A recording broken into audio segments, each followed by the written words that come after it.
So I just got back from Alex Hormozi's event in Vegas at their acquisition.com headquarters. They have this 2-day workshop and they get a bunch of other business owners together and do this in-person workshop where we get to spend 2 days with Alex and Leila and their whole acquisition.com leadership team to fix our businesses basically, or learn and address the issues we have in our businesses. I want to talk about some of the stuff I learned from that today, but if you ever get a chance to go to this, I highly recommend it. You get to essentially spend 2 full days surrounded by people that are like, almost everyone in the room is smarter than you. The lowest earning business I saw there was earning $250,000 a year. And it was an 18-year-old who's running a landscaping business, which is amazing to me. An 18-year-old with $250,000 a year business with a whole team behind him. I was like talking to him and just like enthralled by listening to this story because like at 18, I don't know about you guys listening to this show, but at 18, I was not running $250,000 a year business. I can promise you that. And then like the highest earner besides the people in acquisition.com was like making $10, $15 million a year. So like being surrounded by these sorts of people is like so invigorating for me as a business owner, somebody who's been in the game for a long time. The Hormozis and the entire leadership team harped on one big thing over the 2 days. And that was this: finding bottlenecks in your business and fixing the root cause of those bottlenecks. Now, if you listen back to episode 308, where I talked about how to give yourself a raise in 4 steps, I talked about something called the theory of constraints. This is what I learned from the Hormozis just through following them on the internet and reading their books over the years. But it's one thing to spot and start to address the bottleneck. It's a completely other thing to actually fix the underlying root cause that's holding you back in your business. And that's ultimately why most of the freelancers I know go through these big feast or famine cycles, because they never fix the root cause. Even if you are trying to address the issue that's causing the feast or famine cycle in your business, if it's not the root cause, it doesn't really fix anything. So whether you're fixing a surface level issue or you are just doing the spaghetti approach where you get desperate because you're in this famine period for months and you're trying to get out of it and you're just trying anything under the sun to make it work, neither one of those approaches fixes anything. Because inevitably what happens is whenever you find your way out of the famine period back into a feast period, you give up on trying to fix whatever problem was there because life gets busy, you have excuses. And so you're just right back there again in a few months. So I want to talk today about fixing the root cause of the feast or famine cycle for what I've seen 95% of freelancers struggle with. And this is a direct thing that I learned from Hormozi himself, live in the flesh, last week in Vegas. And if you can follow what I talk about in this episode, what I learned from the man himself, Hormozi, then this is going to address the root cause of feast or famine cycle for 95% of freelancers. And once you solve this issue, business actually gets fun, in my opinion.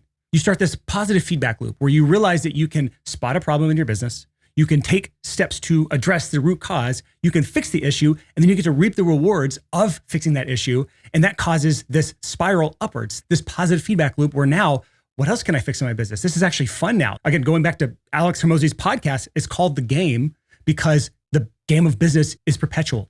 It's never ending. It's the infinite game. And when you look at it like a game, something that's fun, something that has levels involved with it, something that has problems we have to overcome and consequences if we don't overcome those problems and rewards if we do overcome those problems. When you realize it is sort of a game, at least parts of it, it allows you to take control. It's a very powerful thing. Take control of your business and actually make positive change instead of being the victim who just kind of gets dragged along with whatever micro or macroeconomics are happening or whatever excuse in your life that's holding you back from having your business and having it the way you want it to be and addressing any of the root cause issues because it's someone else's fault or some external thing that you don't have control over.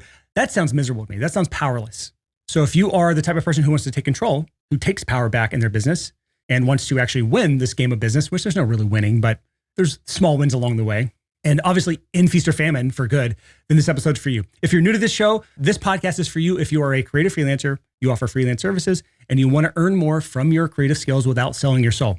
If that's you, this is the podcast for you, and this is honestly the episode for you. So let's talk about potential root causes for feast or famine. I've got 3 potential root causes that might be the issue in your business. And the first one is you might have truly a seasonal business. This is very few people, but people in like the wedding industry, you literally do have a seasonal business. Spring and fall are the big peak seasons, and then summer and especially winter are the big valleys.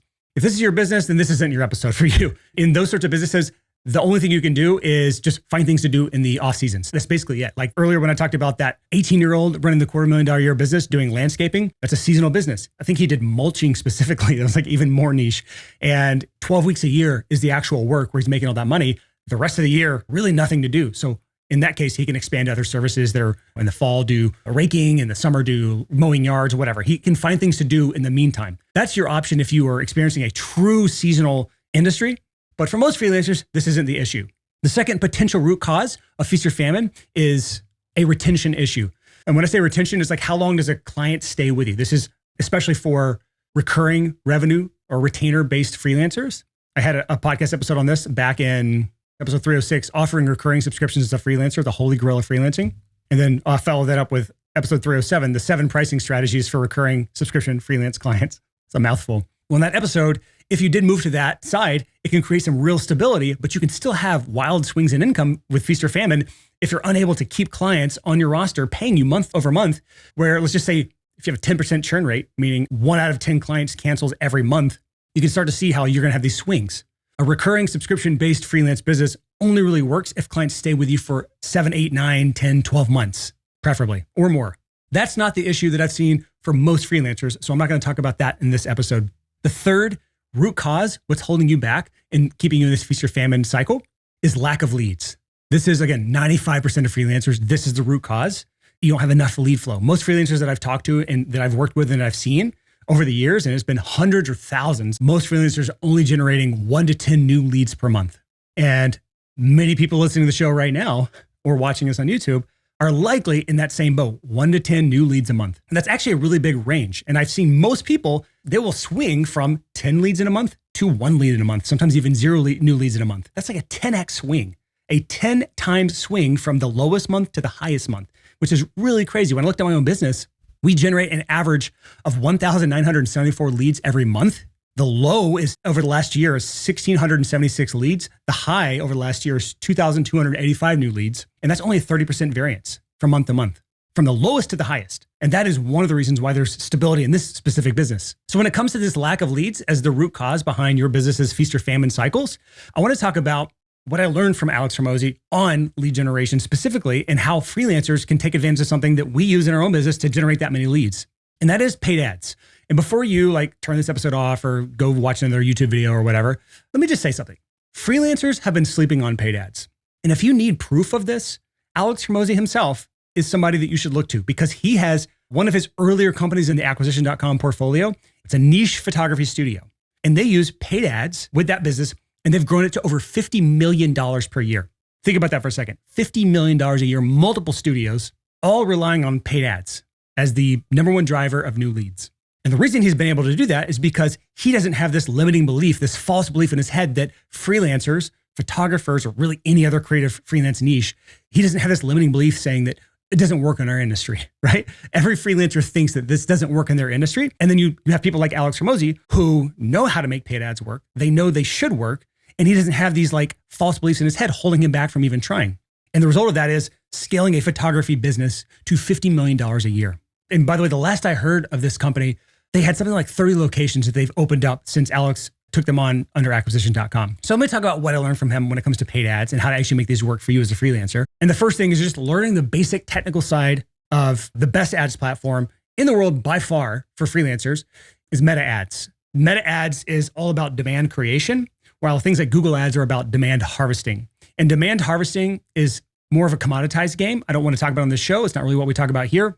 It's where you are showing up in ads where people are searching for certain things. So somebody's looking for photographer Nashville or videographer Nashville, these generic terms. It's not really what we do. It's not really what we teach. It's not really what I follow. It's not really what I've seen Hormozi and his team do. They do what's called demand creation, which is interruption ads, meta ads, videos, things that come up that say, I can make use of that, or, oh, that's interesting. That's the approach he advocates for. That's what we advocate for. It's what we use. It's what he uses in almost all the portfolio companies that he talked about. And it starts with just understanding the technical parts of that platform. It's not that hard. There's actually a free video we're going to link in our show notes page at sixfigurecreative.com/312. On that page, there's a video by a YouTuber named Ben Heath. He's just a guy who's known for Facebook ads on YouTube. He has an hour-long guide. It's very solid. That'll talk you through many, if not most, of the technical things you need to know to get started on Meta ads, or Facebook ads is another way of putting it. By the way, Meta, if you didn't know this, owns Facebook, Instagram, and WhatsApp, and some other properties as well. So go watch that tutorial. It's an hour long. In an hour, you'll know more than most people advertising on Meta. That's the funny thing. And honestly, that part's not that important. Checking a few boxes, turning on a few settings. It's setting up a few things on the back end with your website. It's nothing horribly difficult. If you find that part difficult, then you've got to learn how to overcome obstacles in your business. And if you want to be a freelancer, that's part of the job, is problem solving. But that's not the hard part. Just get the basic structure, the basic targeting stuff right on Meta ads, and you're good to go there. The big part is the actual ads themselves. This is a quote that I wrote down from acquisition.com's head of marketing. And if you don't know, let me just explain the structure of acquisition.com. Acquisition.com is owned by Alex and Leila Hormozi. Alex is an author. He's got $100 million offers, $100 million leads. He's got a massive YouTube channel, massive following on social media, sold a boatload of books. Leila, his wife, is basically the one who actually runs the show. She's the real CEO. She's also got a large following on social media.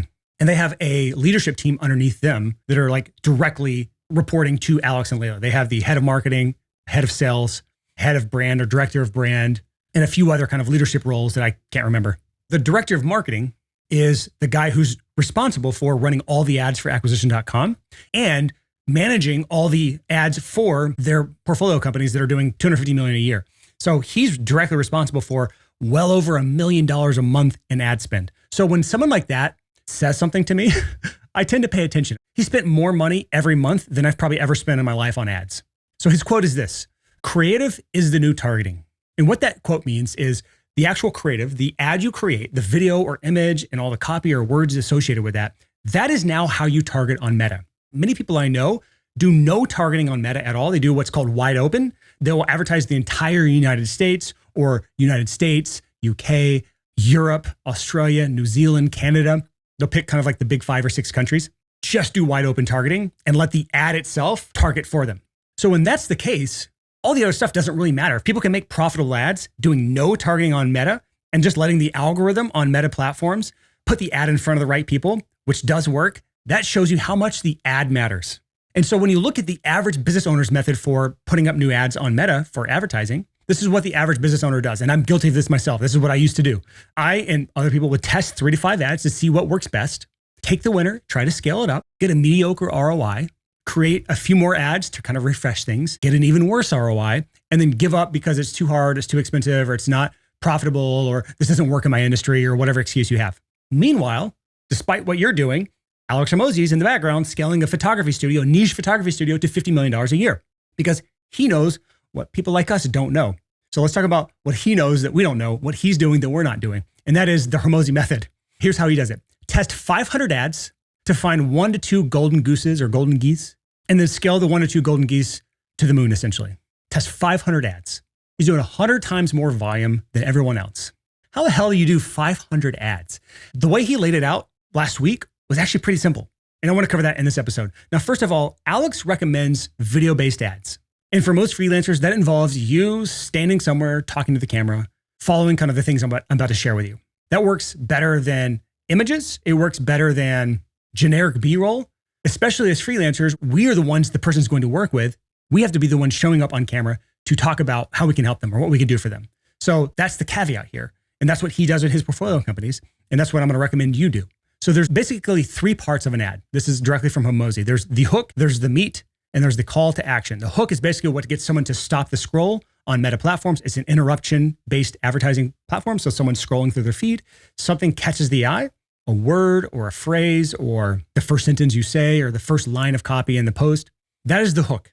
The meat is basically most of the ad itself. It's like, what are you going to do for them? I'll talk through again that section a little bit more in a second. And the call to action at the very end of the video, that is essentially, what are you going to tell them to do next? Go to your website, sign up for whatever thing it is, right? That's generally the call to action. So how Alex recommends getting 500 ads to test is this: come up with 50 hooks, come up with 3 to 5 meat sections. It's a weird phrase, meat sections, and then come up with 2 calls to action. And when you distill it down to that, that comes up with about 500 ads right there. 50 hooks times 5 meaty sections times 2 calls to actions is 500 permutations of an ad. The reason he recommends this is because the hook is the most important part. If you don't stop the scroll, nothing else matters. So that's why you have 50 of those. You get 50 at-bats, 50 chances to stop the scroll. The meat section is important. So once they've gotten past the hook and they're watching the core of the ad, that's obviously important. So we need 3 to 5 versions of those. And then call to actions, they're only going to get there if they've made it through the rest of the ad. So that part's a little less important, but he recommends 2 variations of that. And I'll talk through what those look like. So let's talk about the hooks first. How do you come up with 50 hooks? Well, a hook is like this. There's the avatar call out, like who's the ad for? Let's just go to the photography example. You could be a family photographer. You could say new mothers as the avatar call out, somebody who's a new mother. And then along with that, to create more hooks, you can create 5 problem statements. That's the pain you're trying to get them away from. or 5 goal statements, the pleasure you're trying to get them towards. Now, the new mother example, the family photographer example may not have a lot of problem statements because you're not really solving a pain, but you are working towards a goal, a pleasure statement or towards a pleasure. So that is like new mothers. Are you looking for beautiful newborn photos? Something like that. That's towards pleasure. This is not my niche, so I'm not going to try to come up with 5 different problem statements or goal statements for this specific avatar, but I could do one for podcast production because that's a background I know. If you're a podcast production studio, problem statements could be something like, if it's a business owner, are you struggling to get more clients? For a thought leader, it could be, are you struggling to sell more books? A goal statement could be, do you want a way to grow your influence as a thought leader? The whole goal here is you know your niche better than I ever will. So once you know 5 different avatars that you can call out on the ad, and you can combine that with 5 potential problem statements and 5 potential goal statements, you essentially have 50 hooks right there. Because what you do is you alternate. You have avatar A with problem statement A, avatar A with problem statement B, avatar A with problem statement C, and then you go avatar B with problem statement A.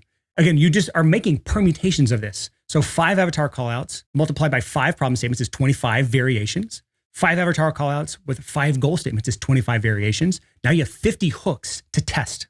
And I can promise you, when you have 50 hooks to test, 1 to 2 of those will outperform everything else significantly. So those are the hooks, and that's the big part of this. Next is the 3 to 5 meat sections. How do you come up with 3 to 5 meat sections? Because meat sections are kind of a weird term, but Alex Hormozi is kind of a meathead. He's a big guy if you've seen him, so that makes sense for him to call it that.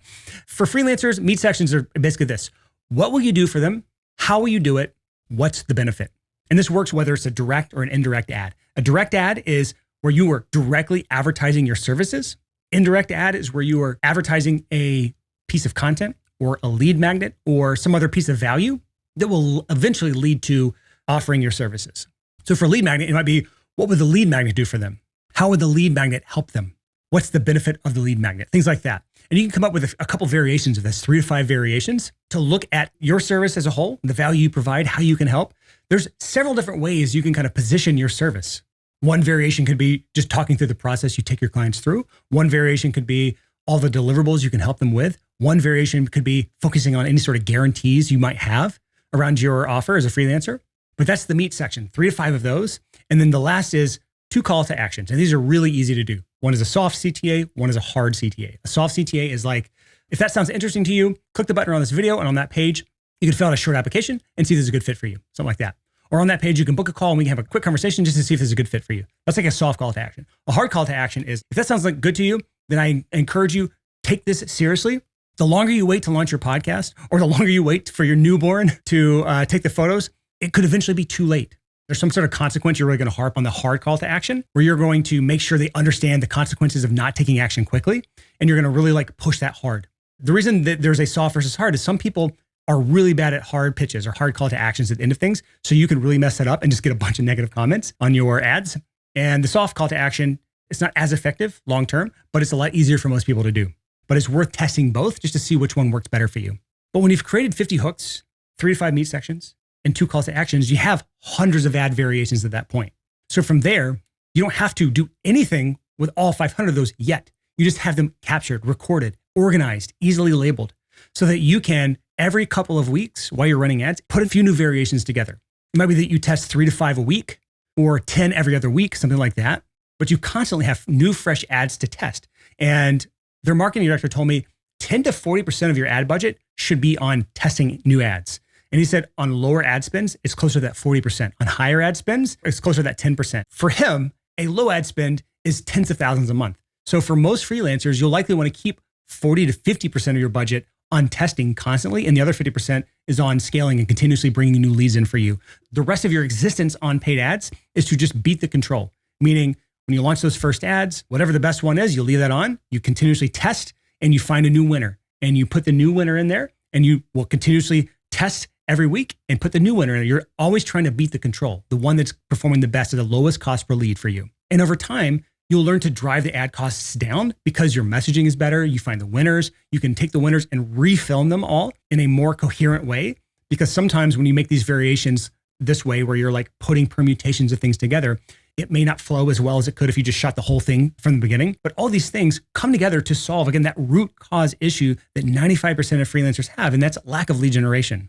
And when you've figured out how to generate new leads, you've essentially planted seeds in your garden. Just like if you are starving today, you're in a famine today, literally, because you don't have any fruits or vegetables to eat. It's because you didn't plant any seeds in your garden 2 to 3 months ago.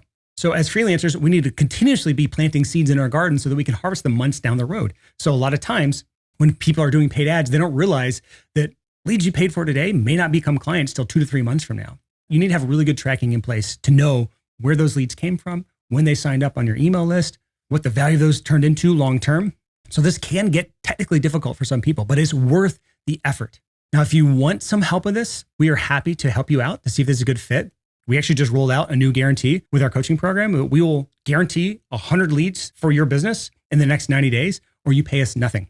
So if lead generation is a priority for you, and this is something you've been struggling with, we can help you with every single element of this from start to finish, so you're not wandering around in the dark.